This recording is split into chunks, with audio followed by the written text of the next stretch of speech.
keep sinking into your blue, yeah, I keep sinking. Bonjour YouTube, aujourd'hui nous allons ajouter des éléments supplémentaires concernant l'exposition en numérique et l'optimisation en numérique.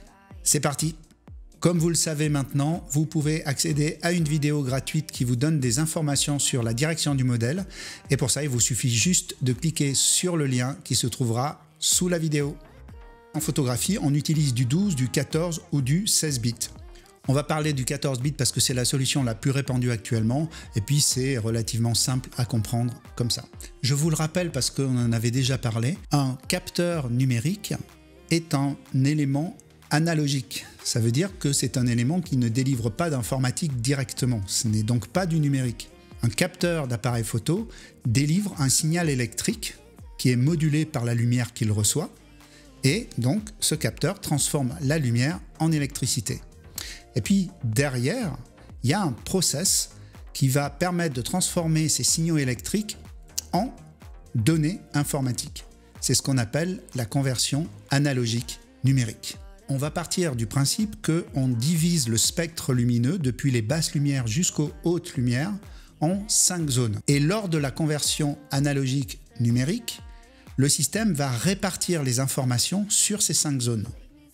Mais contrairement à ce qu'on pourrait penser, les 5 zones ne reçoivent pas la même quantité d'informations de manière égale. Il y a beaucoup plus d'informations dans les zones claires que dans les zones sombres. Et c'est une des raisons fondamentales pour lesquelles il faut optimiser. Voici un schéma pour le 14 bits. 14 bits, c'est le plus répandu actuellement dans les appareils photo que nous utilisons. 14 bits, c'est 2 puissance 14 nuances disponibles pour représenter l'image, c'est-à-dire 16 384 nuances. Et on voit que dans la zone E, c'est-à-dire la zone des très hautes lumières, on a déjà la moitié de toutes les nuances disponibles qui sont déjà prises par la zone E, la zone la plus claire. Ensuite, on divise par 2, etc. Et il se trouve que si on n'optimise pas, les parties les plus claires de l'image vont se trouver dans la zone D. Donc ça nous dit déjà qu'on perd la moitié des nuances disponibles dans l'image. Ça veut dire qu'on ne s'en sert pas.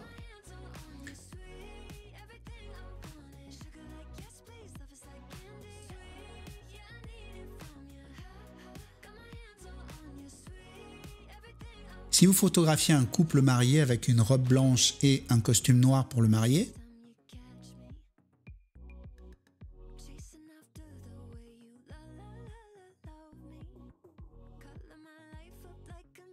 alors que si vous optimisez, vous aurez 2 fois plus de nuances pour représenter la robe de mariée, mais vous aurez également 2 fois plus de nuances pour représenter le costume du marié.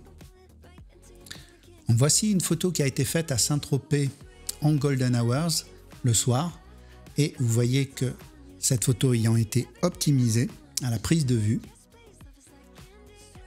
les très hautes lumières sont parfaitement calées sur la droite de l'histogramme. Il y a un tout petit écrêtage ici sur un bord de maillot. Donc ça, c'est rien du tout. Si je passe en noir et blanc pour que vous voyez mieux l'histogramme, voilà ce que ça donne. Et vous voyez que l'histogramme touche le bord. Voici la même photo que j'ai artificiellement baissée à moins 1,33, c'est-à-dire que j'ai régler la luminosité pour que vous ayez une idée de ce que donnerait la photo si elle n'avait pas été optimisée en termes de luminosité. Et donc, on peut regarder également si on passe sur l'outil courbe et sur cet outil automatique, on va regarder les zones d'ombre. Vous voyez ici que quand je me balade sur la courbe, vous avez le point qui bouge et qui vous dit dans quelle zone on se trouve, dans quelle zone du spectre on se trouve. Ici, on a les très hautes lumières et ici, on a les hautes lumières. Ici, on a les lumières moyennes. Ici, on a les basses lumières, très basses lumières. Et ici, on est dans la zone des très basses lumières. Si on prend une zone particulière, on va prendre la joue. Ici, on voit que le point sur la courbe nous indique qu'on se trouve à la limite des très basses lumières. On est basse lumière, très basse lumière. Maintenant, on va regarder la photo optimisée. Et on va revenir sur la joue. Et on voit qu'on se trouve dans les lumières moyennes basses. Donc on voit bien que cette zone de la joue là a été mise dans une autre partie du graphique. Et donc ça veut dire que pour récupérer des informations dans cette zone plus sombre, on aura la possibilité d'avoir 2 fois plus de nuances que si on n'avait pas optimisé. Donc maintenant on va voir la photo post-traitée, pas retouchée, hein, juste post-traitée dans Lightroom. Et on voit un premier post-traitement qui conserve une certaine densité des ombres à cet endroit-là. Mais si on développe plus clair, on voit ici qu'on a de l'information dans la zone. Voilà, vous avez eu une bonne illustration de la manière dont l'information se répartit et de l'intérêt de l'optimisation en numérique. C'est la fin de cette vidéo.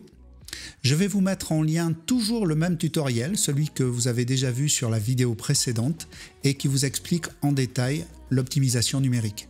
Et vous pouvez le relire à nouveau, vous devriez comprendre beaucoup mieux la partie qui est plus technique dans ce tutoriel. Sous la vidéo, je vous mets également un deuxième lien qui va vous permettre d'accéder à cette fameuse vidéo gratuite dans laquelle je vous parle d'un aspect particulier de la direction du modèle. N'hésitez pas à me poser des questions dans les commentaires concernant l'optimisation en numérique ou parlez-moi de votre expérience à ce sujet. Il y a plusieurs personnes qui se sont déjà exprimées sur ce point dans la vidéo précédente. Voilà, cette vidéo est terminée. Si vous l'avez appréciée, mettez-lui un j'aime et abonnez-vous à la chaîne parce que ça vous permet d'être informé de l'arrivée des nouvelles vidéos. Mais surtout, n'oubliez pas, restez frais. Baby, you make me feel so la la la la.